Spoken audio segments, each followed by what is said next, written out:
Hello students, हम basic term of chemistry के बारे में पढ़ रहे हैं जिसके अंदर हमने हाइड्रोकार्बन, कैटाइनेशन और क्या कहते हैं सैचुरेटेड, अनसैचुरेटेड हाइड्रोकार्बन क्या होते हैं, होमोसाइक्लिक, हेट्रोसाइक्लिक क्या होता है, इन सब के बारे में हमने काफ़ी जान लिया है। आज हम पढ़ेंगे आइडेंटिफिकेशन ऑफ हाइब्रिडाइजेशन।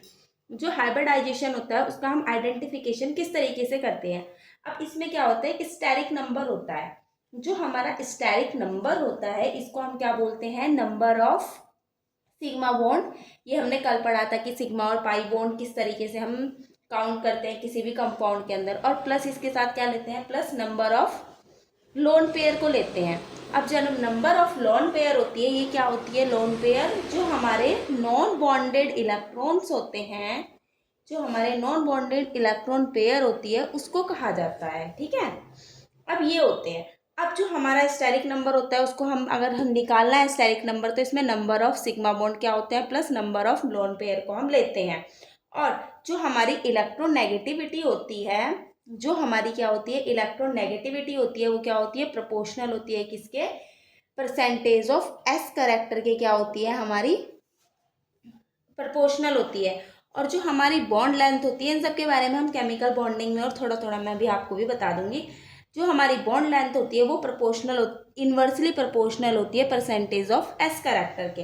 अब जो हमारा हाइब्रिडाइजेशन है उसके अंदर सबसे पहले हम क्या लेंगे, steric number. Steric number, let suppose अगर मैंने 2 स्टेरिक नंबर ले लिया, यहाँ पे मैंने डाल लिया स्टेरिक नंबर और यहाँ पे मैंने हाइब्रिडाइजेशन लिख लिया और यहाँ पे परसेंटेज ऑफ एस करेक्टर ले लिया। अब अगर मेरा स्टेरिक नंबर 2 है तो मेरा जो हाइब्रिडाइजेशन होगा वो क्या होगा, sp होगा। अब इस sp में अगर मैं s परसेंटेज देखूं तो s भी 50% होगा और p भी, तो 50% क्या है, s है।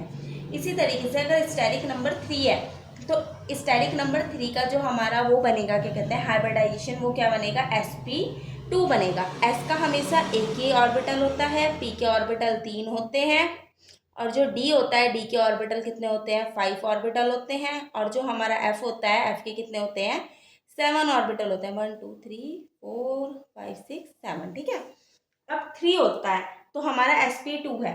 अब sp2 3 है, अब इसकी अगर हम परसेंटेज, s की परसेंटेज निकालेंगे तो वो कितनी आएगी, 33.33 इसकी परसेंटेज आती है। जो भी हमारा दे रखा है, टोटल कितने हैं, s कितना है 1 और टोटल कितने हैं 3, और डिवाइड बाय किससे कर देंगे, 100 से इसकी मल्टीप्लाई कर देंगे तो हमारे परसेंटेज आ जाएंगे। जैसे कि मैंने करके दिखा दिया, 100 को 3 से करा तो 3 3 जा 9 1, 3 3 जा 9, 1 पॉइंट लगाया 0 देन। ठीक है, अब अगर हमारा स्टेरिक नंबर 4 है तो इसका हाइब्रिडाइजेशन क्या आएगा, sp3। अब इसमें जो हमारी s की परसेंटेज है अगर हम उसे निकालना चाहें, 1/4 मल्टीप्लाई 100 कट गया तो कितना आया, 25%। ऊपर वो वाली वैल्यू लिखनी है जिसकी हमें परसेंटेज निकालनी है। s की निकालनी, s यहाँ पे 1 है तो 1, अगर p की निकालते तो यहाँ पे 3/4 लिखते हैं। ठीक है, अब जैसे कि हमारे पास एक एग्जाम्पल है, मैंने ले लिया ये, इसको क्या बोलते हैं, CH4। अब ये जो CH4 है इसमें हमने पूछा कि ये जो कार्बन है इसका हाइब्रिडाइजेशन क्या होगा, इसमें कितने हैं, 1 2 3 4 है। अब अगर हमारे पास 4 सिग्मा बॉन्ड है तो 4 सिग्मा बॉन्ड का जो हाइब्रिडाइजेशन होता है वो क्या होता है, हमारा sp3 होता है। और सेम इसी तरीके से अगर हमारे पास 3 सिग्मा बॉन्ड है तो हमारा हाइब्रिडाइजेशन क्या होता है, sp2 होता है। और हमारे पास 2 सिग्मा बॉन्ड है तो हमारा हाइब्रिडाइजेशन क्या होता है, sp होता है। अगर हमारे पास 3 सिग्मा बॉन्ड है तो प्लस इसके पास क्या होगा, एक पाई बॉन्ड होगा। लेकिन जब हम हाइब्रिडाइजेशन करते हैं तो उसमें हम पाई बॉन्ड को क्या करते हैं, नहीं लेते हैं, खाली सिग्मा बॉन्ड से ही काउंट करते हैं। और जब हमारे पास 2 सिग्मा बॉन्ड है तो इसके साथ क्या होंगे, 2 पाई बॉन्ड भी होंगे। पाई बॉन्ड को हमें नहीं लेना है, सिग्मा बॉन्ड से हमें हाइब्रिडाइजेशन को देख लेना है। तो हमारा हाइब्रिडाइजेशन क्या निकला, sp निकला। लेट सपोज अगर मैं स्टेरिक नंबर के बारे में पढ़ूँ, अगर देखो जैसे कि एक ये है, इसको क्या बोलते हैं, NH3, क्या होता है, अमीन अमोनिया, बताना मुझे। अब क्या होता है, NH3 है। अब ये जो NH3 है अगर हम इसका स्टेरिक नंबर देखें, स्टेरिक नंबर निकालने का जो हमारा फॉर्मूला था वो क्या था, नंबर ऑफ सिग्मा बॉन्ड। अब इसमें कितने सिग्मा बॉन्ड है, 1 2 3 sigma bond plus number of lone pair. जो लोन पेयर होती है वो क्या होती है, नॉन बॉन्डेड इलेक्ट्रॉन पेयर, कितनी है, 1 प्लस 1, तो टोटल कितना आया 4। तो इसका हाइब्रिडाइजेशन क्या बना, sp3। अब जैसे कि मैंने अगर वाटर का ले लिया, अगला एग्जाम्पल, पहला एग्जाम्पल ये रहा, दूसरा एग्जाम्पल ये नहीं, फर्स्ट ये रहा, सेकेंड ये रहा, और थर्ड एग्जाम्पल मैंने ले लिया वाटर। वाटर का फॉर्मूला क्या होता है, H2O। अब ऑक्सीजन के पास 2 लोन पेयर होती हैं, ऐसे करके ये है। इसके पास कितने सिग्मा बॉन्ड है, अगर मैं इसका स्टेरिक नंबर के बारे में जानूँ तो 2 सिग्मा बॉन्ड है, और 2 इसके पास क्या है, लोन पेयर। तो टोटल कितना हुआ, 4। तो इसका हाइब्रिडाइजेशन भी क्या निकलेगा, sp3, और इसका भी sp3। इतना आपको समझ में आया। अब हम नेक्स्ट एग्जाम्पल करते हैं, जैसे कि अब अगर हम इस एग्जाम्पल को देखें, अब हमें हर एक कार्बन का हाइब्रिडाइजेशन बताना है। ये वाला जो कार्बन है इसके पास कितने सिग्मा बॉन्ड है, 3 हाइड्रोजन है, तो तीनों हाइड्रोजन इस तरीके से होंगे, 1 2 3 सिग्मा बॉन्ड और 1 4। तो इसका हाइब्रिडाइजेशन क्या होगा, sp3। इसके पास 2 सिग्मा 3 4, इसके भी 4 सिग्मा बॉन्ड है, sp3। इसके पास 1 2 3 3 है, तो कितना आएगा, sp2। 1 2 3, इसका भी sp2। सिग्मा बॉन्ड काउंट करने हैं, पाई बॉन्ड नहीं काउंट करने हैं। और सिंगल बॉन्ड हो, डबल बॉन्ड हो, चाहे ट्रिपल बॉन्ड हो, तीनों के तीनों में जो सिग्मा बॉन्ड होते हैं वो तीनों में क्या होता है, 1 1। इसमें क्या होता है, 1 पाई होता है, और इसमें कितने होते हैं, 2 पाई। इनको नहीं लेना है, खाली सिग्मा बॉन्ड को लेना है।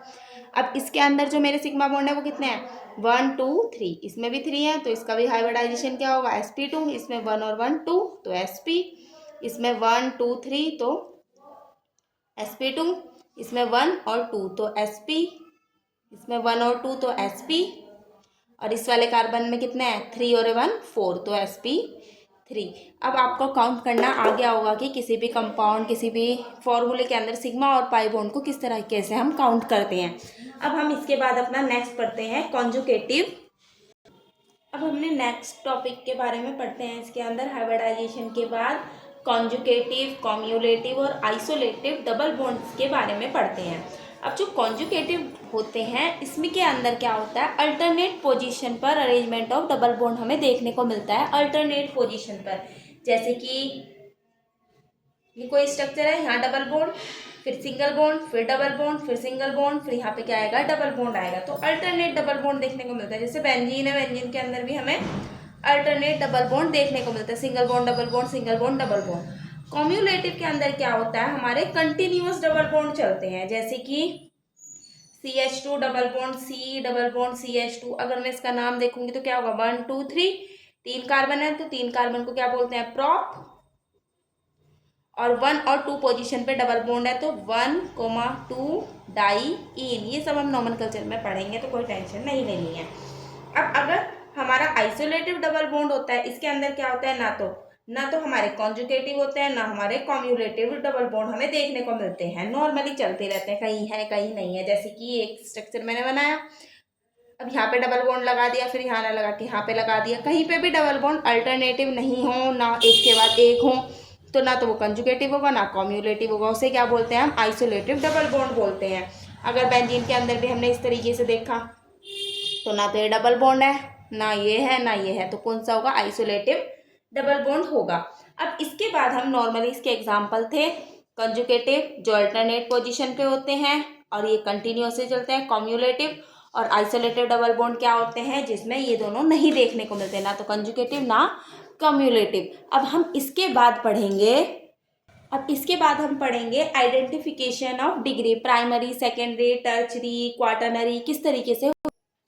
अब हमें आइडेंटिफिकेशन ऑफ डिग्री पढ़ना है, जिसके अंदर प्राइमरी, सेकेंडरी, टर्चरी, क्वाटरनरी पढ़ना है।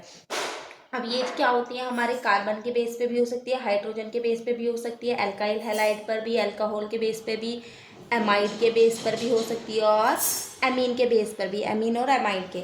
अगर कार्बन के बेस पे हम डिग्री देख रहे हैं प्राइमरी सेकेंडरी, तो on the basis of number of bonded carbon atom से देखते हैं। हाइड्रोजन पर अगर हमें डिग्री देखनी है तो on the basis of degree of carbon with bonded hydrogen की, कार्बन के पास जो कार्बन की डिग्री होगी, मानने की बात कार्बन अगर सेकेंडरी का है तो हमारा जो हाइड्रोजन होगा वो भी सेकेंडरी कार्बन का ही होगा। और इसके बाद अगर हमारा एल्काइल हैलाइड है तो हमें हैलाइड के बारे में देखना है, अल्कोहल है तो OH से देखनी है, और एमाइड है तो जो भी हमारे नंबर है कार्बन है वो बॉन्डेड विद नाइट्रोजन से कहाँ पे बॉन्डेड है उसके अकॉर्डिंग हमें डिग्री देखनी है। ये तो नॉर्मली हमारा थॉर्टिकल हो गया। अब अगर हम एग्जांपल देखें, तो अगर हम एग्जांपल से सीखें, लेट सपोज जैसे कि मेरे पास ये है, अगर मैं इसका स्ट्रक्चर खोल के बनाऊं तो इसको क्या बोलेंगे, CH3 CH2 एक एच यहाँ लगा दिया मैंने, एक एच यहाँ लगा दिया। फिर ये रहा एक CH, फिर यहाँ पे क्या है, एक ही C है, CH3, 2 CH3 लगे हुए, फिर यहाँ पे भी क्या है मेरा CH3। अब इसके अकॉर्डिंग अगर मैं इस वाले कार्बन को देखूं तो ये वाला कार्बन मेरा क्या है, प्राइमरी कार्बन है, से 3 हाइड्रोजन जुड़े हुए हैं। अब इस वाले कार्बन को देखूं तो ये वाला कार्बन मेरा क्या कहलाएगा, सेकेंडरी, क्योंकि ये 2 ही कार्बन से जुड़ा हुआ है। और इसके जो हाइड्रोजन है वो क्या कहलाएंगे, सेकेंडरी हाइड्रोजन कहलाएंगे।